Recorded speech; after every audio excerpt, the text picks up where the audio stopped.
They say power is born in castles, but in this story, it was born in the mud. In a back alley behind the golden towers of Rottenhall, beneath the spires of silk and blood, a bastard girl drew her first breath. Her name was Elira. Her mother was a serving maid. Her father, Lord Halric, one of the most powerful men in the realm. He took what he wanted, and when his desire passed, he left nothing behind but shame. When Elira's mother died in childbirth, no one mourned. The babe was left in a basket under the piss-slick boards of a tavern's back door. But fate has a twisted sense of humor.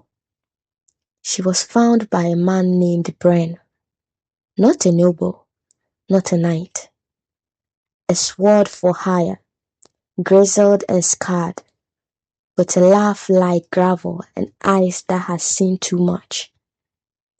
He raised her like a soldier, steel before silk, lies before lullabies.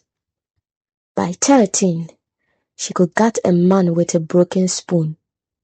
By 16, she could impersonate a duchess for days. By 20, she walked into court like a storm cloaked in velvet. They called her the Black Falcon. Sharp-eyed, silent, lethal. No one knew her name. No noble house claimed her. But she arrived at the king's winter court in silks too fine for a commoner and a gaze too cold for a maiden. The nobles whispered, "Who is she?" Lady Verrill, daughter of Lord Harrig, took her in like a sister. She saw grace, brilliance, maybe something deeper. She didn't see the blade beneath the smile, and soon, those who mocked Elira began to fall. Whispers turned to rumors, rumors to fear. Coin purses vanished, alliances collapsed. A powerful baron was found drowned in his own wine. Sir Aaron, Knight of the Realm, began to suspect. She is a shadow in the shape of a woman, he warned.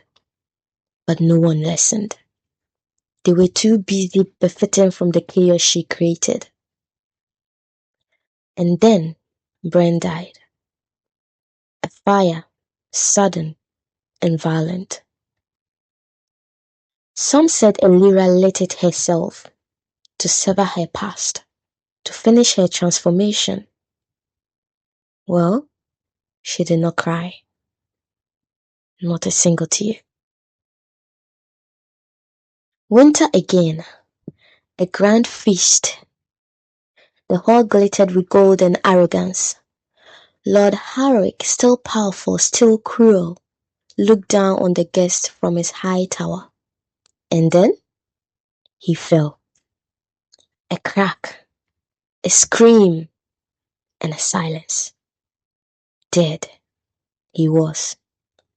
Sir Aaron accused Elira on the spot.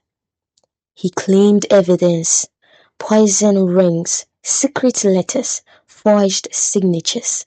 The court called for blood. And Elira did not protest. She simply turned to Lady Verrill, who stood trembling beside her. "Why?" Verrill asked, eyes wide. "Why him?" Elira's voice was calm. "You mean your father?" She stepped closer. "Or mine?" Gasps swept the room like wind. The trial never came. Instead, Elira was named Chancellor of the Realm. The king himself rewarded her for victories the court didn't even know she had won. And then Sir Aaron vanished within days. And Elira? She ruled from the shadows. Years passed. Elira became the whisper behind every decision, the spider in the heart of the web. Not a queen, but something more terrifying. Viral remained close, but changed. Older, wiser, wounded. One night, she came to Elira's chambers with a sword. "I love you," she said, "but you've become a monster." Elira looked up from her maps and letters. "I became what they needed," she replied. "You killed my father," Viral said, voice trembling. "I killed the man who made orphans and bastards." "And Bren?" A pause. Elira's voice softened. "Bren died in a fire, but not my fire." Vera lowered the sword. "Are you the villain they say you are?" Elira smiled. "I was born a curse. I became a weapon, but I am the blade you asked for." And that was the last night they spoke in truth. Then one day, just like that, Elira vanished. No trace, no blood, no farewell. Some say she was assassinated. Others say she escaped across the sea. The court rejoiced. The people mourned in silence. And Queen Viral, newly crowned, led with dignity and caution. But then, a child arrived. 10 years old, sharp-eyed, black-haired, carrying a seal, a lyres. The girl handed a letter to the court.